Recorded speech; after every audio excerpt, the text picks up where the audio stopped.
Bonjour à tous, on se retrouve pour le quintet de mardi, direction l'hippodrome de Deauville pour le prix de l'opération Overlord, 1900 mètres, 16 partants, en réunion 1 course 1, départ 13h55, ça reste des quintets toujours très ouverts au papier. Merci aux personnes qui likent, qui partagent, n'hésitez pas à laisser vos commentaires dans le forum de la vidéo concernant le quintet, vos idées et même sur d'autres courses. C'est très généreux de votre part envers la communauté LTMP. On vise les 1500 likes comme tous les jours sur les vidéos, donc n'hésitez pas à liker. Je me répète, c'est gratuit. On va retrouver les résultats de la soirée d'hier du côté de Vincennes, course par course, du bon et du moins bon. C'était un peu une réunion moyenne au papier. Jeu bonus qui s'impose, repéré numéro 1, deuxième et tiercé écarté en 7 chevaux. Allez, c'est parti pour la sélection. Base gagnante, malgré sa corde numéro 15, le numéro 7, Gâteau Pardo, qui a fini quatrième lors du quintet de référence où je donnais au Palus Road en dernière minute à 10 contre 1 pour les membres du JDT. On l'a monté course école, il a fini en avançant. Il a 2 victoires en 3 sorties sur le parcours, donc ça c'est pas mal.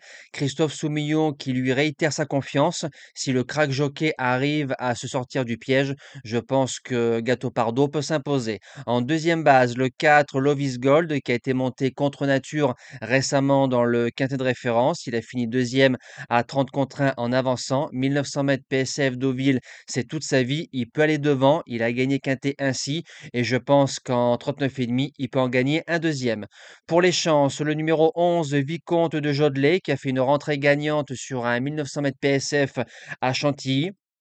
Il m'a montré pas mal de dureté, ça j'ai aimé et il a une ligne avec Zellman en fin de saison 2024. Zellman qui a gagné Quintet plutôt facilement et qui a répété cette saison. Maintenant, je crains plus la deuxième course après une bonne rentrée. En quatrième position, le 1 American Lawyer. Alors son seul échec dans sa carrière, c'est dans un Quintet.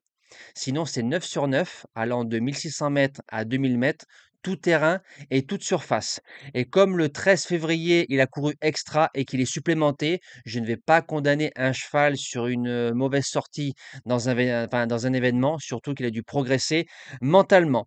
En cinquième position, le numéro 14, Havana Six, elle reste sur 7 podiums, dont 5 fois sur le parcours.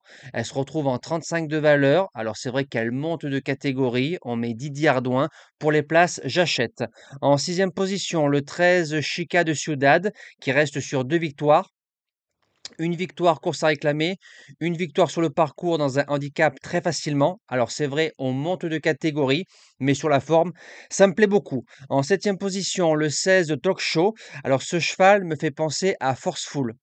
Voilà, parce qu'il a pris un mur récemment, il arrive en forme et il est placé en 35 de valeur pour son premier quintet plus. Et comme Forceful a bien couru troisième, je me dis que le talk show, ça peut bien le faire et amener de la cote dans ce quintet très ouvert.